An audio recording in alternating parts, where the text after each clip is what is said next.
Welcome back, Honors. Welcome back to it. Welcome back to your flipped classroom and our continuing discussion of the rise of absolutism in Russia, right? Which actually, in the grand scheme of things, we should probably be talking about Russia right around the time we're talking about Charles V and when he split his family in half, because these guys were all actually alive around the exact same time. But it's European history, and we tend to do this little thing where we jump around a lot, right? So like now in last class, though, we left off talking about the rise of absolutism in Russia underneath this guy, Tsar Ivan IV, all right, aka Ivan the Terrible, who was the very first Tsar of Russia as a newfangled country that had recently broken away from none other than those folks known as the Mongolians. Right now, the Mongolians, of course, actually under the rule of Genghis Khan, he dies, goes under the rule to his grandson Kublai Khan, who then also dies, and then the Mongolians begin to retract. Right now, Ivan though is now finding himself the Tsar of a very, very large area, and he actually became Tsar at the very, very tender young age of 15. Right, and by the way, remember,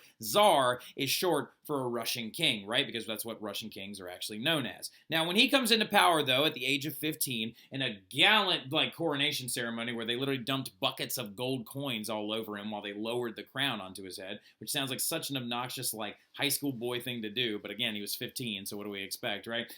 He's going to enter into the entirety of the Russian government, and he's going to begin to show elements of an absolutist, right? Now, Ivan IV was very, very well known for doing a lot of things, right? Like, for example, when he did that big coronation ceremony where they were dumping gold coins all over him and stuff like that, that was a demonstration of his power, right? And so when he comes into power, what he's going to begin to do from a very young age, around the age of 16 or 17, he's going to start stripping power away from the boyars and consolidating their power underneath him, right? So making it less of actually every boyar for himself and then running all of these feudal estates. He actually begins to attack sectors of Russia like Novgorod in the actual northern area of Russia, burning down cities if he feels that they're actually rebelling against him, or if they ever even seem like they're going to revolt against him whatsoever. Now, all of these things are actually emblematic of his nickname, right? Ivan is known as Ivan the Terrible. Now, really quickly, who called him terrible? The people who called him terrible were these people known as the boyars, right? The boyars wrote the books about Ivan, and so they're the ones who referred to him as terrible.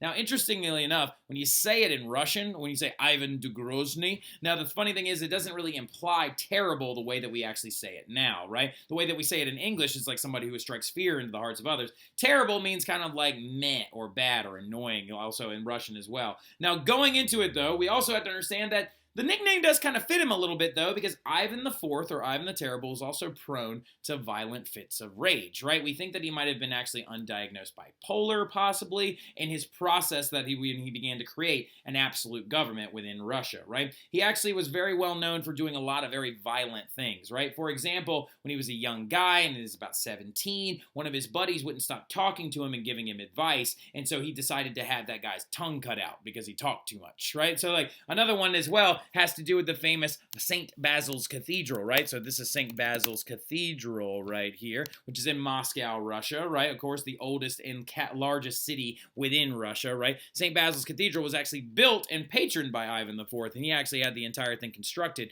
underneath his reign. It's a very, very gorgeous site, and it's considered one of the UNESCO World Heritage best and biggest sites that you ever get to see. I would love to see it before I die. I think it's absolutely beautiful. But the big thing about it, though, is that this thing was so gorgeous, apparently, that Ivan had the eye sockets of the architect burned out with a hot wrought iron so no one could ever have a church this beautiful ever again. Now, that's probably a legend because we think that we actually have records that demonstrate that that architect did go off and build other churches, but still, it's a good story, right? Now, the thing about it, though, in the long run, the way the story goes, is there was only one person that could ever calm him down, right? Like, whenever he went into these violent fits of rage and stuff like that, there was one person that could enter in and act like medicine to him and be like, hey, Ivan, you need to calm down. Hey, Ivan, you need to relax a little bit, right, big fella? And it was his wife, right? He actually met his wife, and when she was 15 and he was 16, and they got married very soon after, very close in age and stuff like that, but he claims that this woman was the love of his life, and everything that was important to him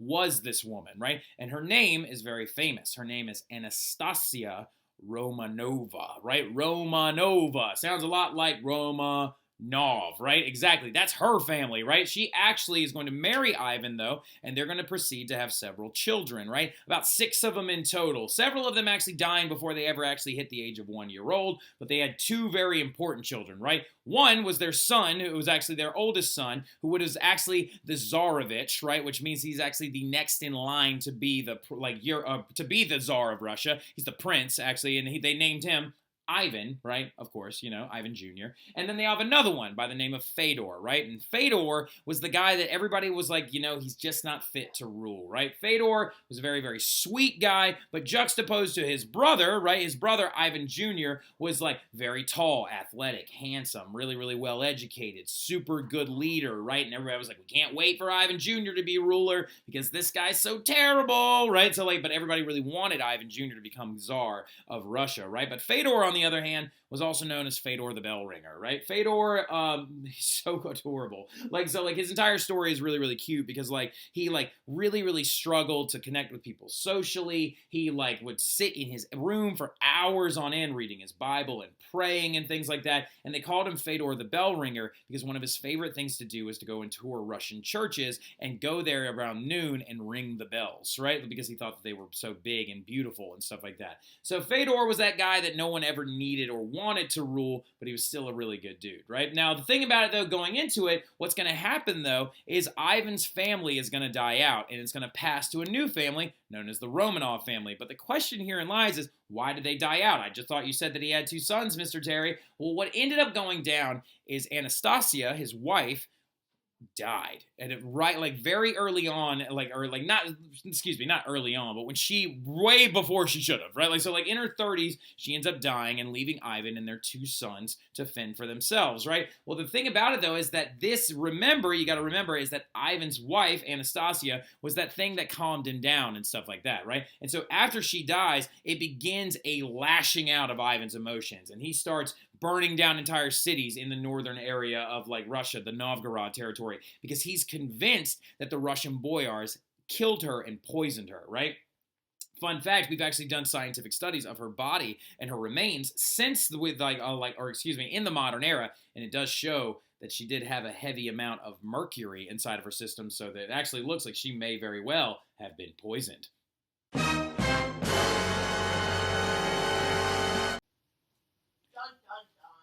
Hey, that's what I just put in there.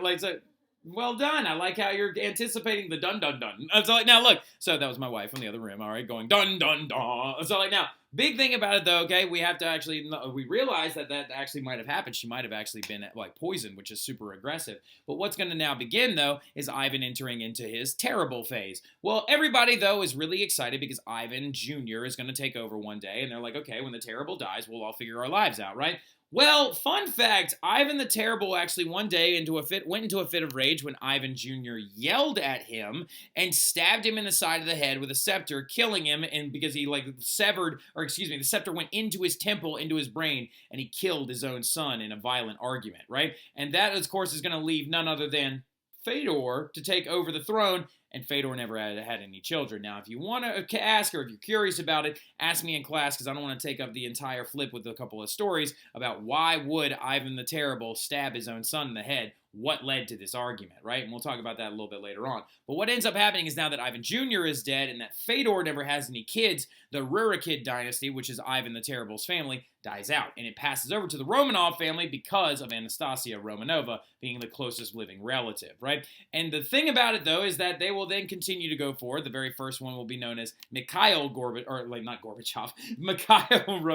For any parent that just heard me say Gorbachev on accident, I hope y'all got a good chuckle out of that. So now the big thing about it, though, is that Mikhail Romanov takes over, and then from 1613 to 1917, the Romanov family will rule over Russia. Now, this guy, though, is considered the biggest deal when it comes to the Romanov early rulers. He is known as none other than Peter the Great, all right? But what I'm going to do is I'm going to clip in a flip that I made last year that's really, really good that talks about Peter the Great. But I'll see y'all soon. Y'all study for this test. We'll have our review on the day of the test. But y'all have a good one. Talk to y'all soon. Going on, but Peter the Great is a very prominent Russian figure because he outsmarted his own sister, outsmarted his own family members, and went on to become a very, very strong, intense ruler of Russia. But the thing he is best known for is westernizing and modernizing Russia. He is going to be the one that takes Russia from being believed to be an Eastern place and turns it into what you would consider as a Western European nation, right? If you go to Russia in the modern era, Ava Bodine, we talked about this in B period, if you actually go to Russia in the modern era, you can see McDonald's, you can see Starbucks, you can see Western European things, and they are considered to be very European at this point. And it's all because Peter the Great takes them down that path, right? This dude is very, very prominent and very important because literally he took a big tour of the West so he could figure out how to make Russia a little less Russian and a little bit more Western, right? Now, the big thing about it, though, is he did take a journey to the West to go tour all these other countries, right? And it's actually known as his Grand Tour, okay? So do me a favor. Jot that down next to took a journey to the West, okay? It's very important that you understand that. What this is called is his Grand Tour. He actually took 200 different nobles with him, and they went on a big tour of several other different countries, right? And he went to 3 specific places. Make sure you write these 3 places down. He went to the Netherlands, he went to France, and he went to England, right? Now, he actually went in the order of, he went to Netherlands, England, and France, and he went for several different reasons, right? He wanted to actually go to them so he could learn how to modernize Russia and learn from these Western Europeans by what they were doing. He actually dressed in a disguise, right? He actually had a big disguise on, took all these nobles with him, had them dress as well, so they didn't stick out like a sore thumb like rich Russian bureaucrats and stuff like that, because it was easy to spot a very wealthy Russian. They wore these really big coats, they usually had facial hair and stuff like that, and usually had very, very prominent, sharp facial features, right? But he wore a disguise. But the funny thing about it is on this trip, he was pretty easy to spot because, I don't know, he was 6'8". Peter the Great was a massive dude. He was literally 6 inches taller than Mr. Terry, right? He was 6'8" and had surprisingly small hands and feet. Anyway, but Peter the Great, though, goes on this tour. He goes to the Netherlands to learn about their trade, learns about building boats, learns about the East India Company, and understands that, man, a big thing about power in the West is being able to trade. So this gets into his head, and he's like, you know what we Russians need more than anything else? We need a city that we can trade from all year round. Problem is, though, is Russia's a landlocked country. So he keeps that in the back of his mind, and we'll come back to that thing a little bit later. But then he goes over to England with all the nobles as well, and he wants to learn about naval fleets and big militaries and how to be more like the military power that the British were. Goes over there and learns all about that stuff. And then he goes to France, and he ends up in the court of Louis XIV. He ends up in the court of the Sun King himself. He goes and he visits the Palace of Versailles. He goes and meets the young grandson that will one day become the next ruler of France, a little guy by the name of Louis XV, right? He goes and he meets all these different people, and he realizes how to run a government like an absolutist, right? He realizes tax infrastructure, financial institutions, how to make money, how to build big palaces, and how to do all these different things. And he also realizes that if anybody in Europe talks about politics, they're speaking one language. They're speaking French, right? So he sees all these different things, and he goes back to Russia, and he brings all the things that he learned with him. He starts developing the Russian Navy, a la the British, right? He starts developing all these different things, and he creates Russia into a massive politically important state. All that stuff that I just talked about is fair game on this test, even though 5 things are only written on this slide. So you need to remember, any of the stuff that I talked about is fair game. Did you have to write every bit of it down? No. But did you need to know a bunch of it? Yes. All right, so going into it, though, as well, you have to understand all the big different things he did. When he comes back, he also creates a bigger and better military. Now, to keep this under mind, Ivan the Terrible actually created the very first professional military in Russia, but Peter the Great grew that military to a standing army of 210,000. A massive military that he learned from the British people how to create and how to develop. But also, this is one of the biggest things he realized. When he got back to Russia, he's looking around the streets of Moscow. And he's looking around and he's scowling, I guess you could say. And he's like, we are bringing these military ideas. We are bringing the ideas of the West back to Russia. But we have a problem. Our Russians don't look like Westerners, right? So he actually starts doing a lot of cultural changes as well. He begins to bring a lot of really intense new things to Russia. For example, he wrote a book of Russian manners, right? Talked about how you should actually eat more like Westerners, having multiple utensils, having these different items that you can actually use to dine with and things like that. How to actually conduct yourself in a conversation much more like a Westerner, right? He also outlawed something very interesting. He outlawed beards, right? He said, Russian men, if you come into a big city like Moscow, you best shave that beard, right? Because beards are now outlawed in our cities, much like the men in the Western countries, like in France, England, and the Netherlands. They don't wear the beards. So you know what? Snip, snip. Get rid of it. All right. So now, interestingly enough, though, you could keep your beard if you wanted it, but you had to pay a tax, right? Like, so you actually had to pay a thing called a beard tax, which is really, really funny. So going into it as well, though, he also brought more rights to women, because in the Western countries, like in France, women could just exist. They could walk around freely and do the things that they wanted to do. Whereas in Russia, when Peter left to go on his big trip, women actually had to wear veils over their face when they would be outside in Russia. So he comes back and he's like, no more of that. You let the women show their face. You allow them to exist in court. You allow them to attend functions just like anybody else would, right? So he actually brings some more rights to women. Now, not a ton of rights, but he does at least let them like show their face, which is a development in the right direction. You should have given them all the rights that men had, Peter. But at least you're trying, right? So going into the frontal area as well, he starts doing all these other different things. He does all these major works. Also, another little cultural change, let's add this down there as well. One little fourth thing right there. He made it so if you want to talk to him about politics, whatever, there's one language you better speak, and it better be French, right? So he said that if you want to talk about government and that all nobles must learn these different things, they need to learn how to speak French, and that's what they will speak to me when we talk about the government. He also even forced nobles to go off for at least 5 years and study in other Western countries for at least 5 years to learn those different habits and learn the growth of these different ideas. But there's one thing that we still haven't brought back up again yet, that nagging thing in the back of Peter's mind, right? That idea where he was like learning from the Dutch, and he was like, true power comes not just with military, not just with politics, but also comes with trade and making money, right? And so he saw what the Dutch did. He saw that the Netherlands had their East India Company, and he saw the trade vessels that they had. And he was like, our biggest issue as a country is we cannot make money quite like the Dutch do, because we do not have a city where there is a warm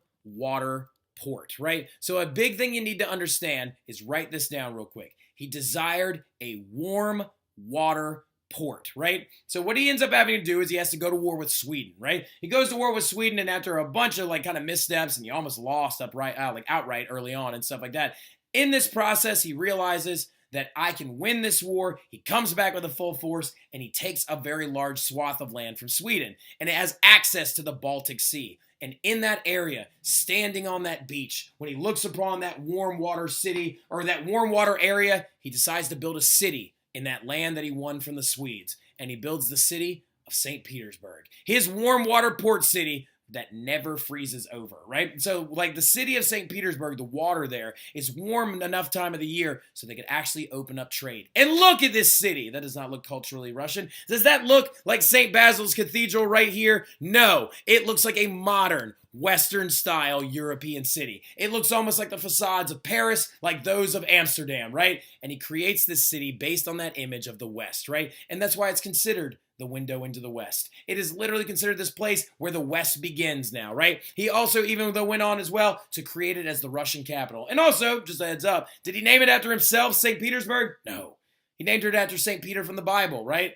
Now, probably a little bit after himself as well, but this literally was that warm water port city that brought new goods and ideas to Russia so he could develop the Russian economy and create that Western place that he always wanted to create. He went on further to make a large trade city. It expanded over time, and he built a palace of his own, just like the one in Versailles, but a little bit different, using Rococo-style architecture rather than Baroque, and it was known as the Winter Palace, and it is still there today in St. Petersburg. It is one of my top 10 places I want to go to before I die. But that right there is the Winter Palace, and look at all this different state that was created under Peter the Great.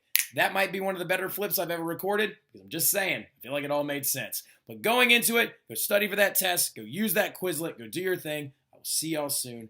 Y'all have a great one.